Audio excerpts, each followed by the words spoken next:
សួស្តីអ្នកនរគ្នាថ្ងៃហ្នឹងយើងមកបន្តមេរៀន line note command prompt របស់យើងហើយខ្ញុំនឹងបង្ហាញអ្នកនរគ្នា basic line note command ដើម្បីឆែក process ខ្លះៗហើយខ្ញុំធ្វើការ sweep ទៅ root បន្តមកទៀត prompt ទី1របស់យើងគឺយើង type ps ហ្នឹងគឺដើម្បី solve process ដែលកំពុងតែ run លើ terminal ហ្នឹងនេះសូមមកហើយ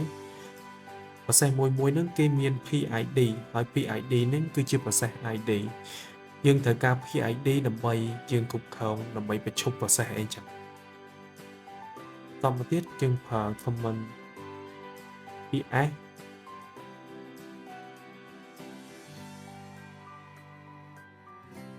aux របស់យើងប្រើសញ្ញាខានមួយទៅយើងប្រើ grab canet បើសិនជាយើងចង់ហៅ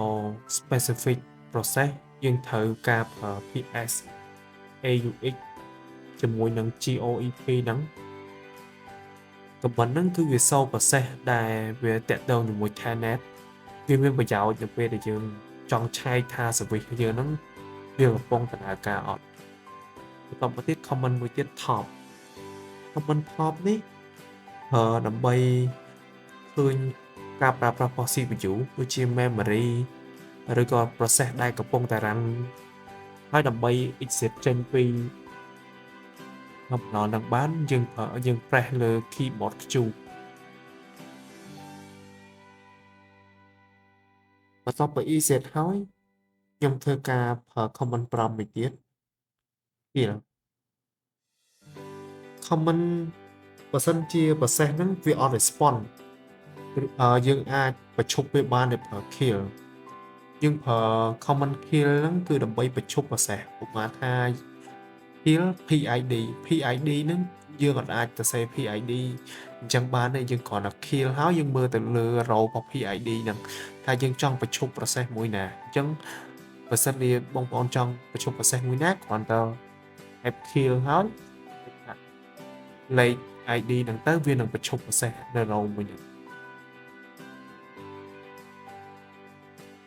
បន្តមកទៀតខ្ញុំប្រើ command prompt ភាសាតែខ្ញុំវាយខុស command prompt ខ្ញុំប្រើបន្តទៀត df -8 មិនមែន d8 ទេនេះជា command prompt ដែលយើងឆែកការប្រើប្រាស់ disk បន្ទាប់ពីយើងវាយ d8/h ហើយវានឹងសូ disk ដែលប្រើហើយនឹង free ដែលវាតនេនៅក្នុង format ដែលយើងអាចដាច់បន្តមកទៀតយើងប្រើ command free ដើម្បីឆែក RAM ហើយនឹង swap memory command ហ្នឹងវាសូថា memory យើងប្រើអស់ប៉ុណ្ណាហើយវា available ប្រហែលតមកទៀតខ្ញុំប្រើ command prompt cat processor pro ទៀត CPU information ដោយសារតែខ្ញុំ typing ខុសបន្ទាប់ពី cat នេះយើងត្រូវដក space មួយ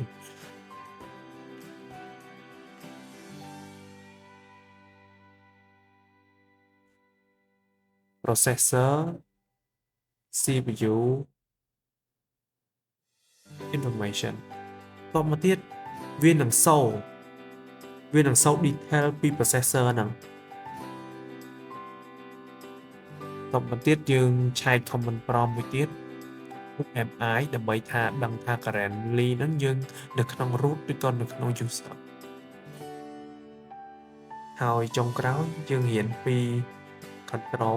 control C គឺប្រើសម្រាប់បញ្ឈប់ command បន្ទាប់មកយើងប្រើ control C ដើម្បី pause command ហ្នឹងសិនន័យថា command ហ្នឹងបន្ទាប់មក FG នេះ គឺដើម្បីបន្ត comment ដែលយើងបាន post ហ្នឹងគឺវា unpost comment ហ្នឹងវិញបន្តមកទៀតយើងប្រើ control D ហ្នឹងគឺដើម្បីចាក់ចេញពី terminal lock out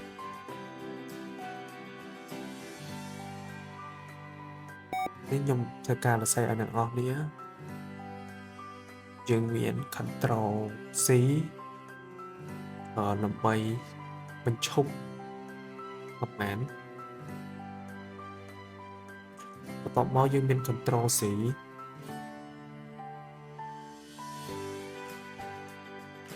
ដើម្បី pause comment ហ្នឹងទៅបន្ទាប់មកយើងមាន FG ដើម្បី unpause វាវិញ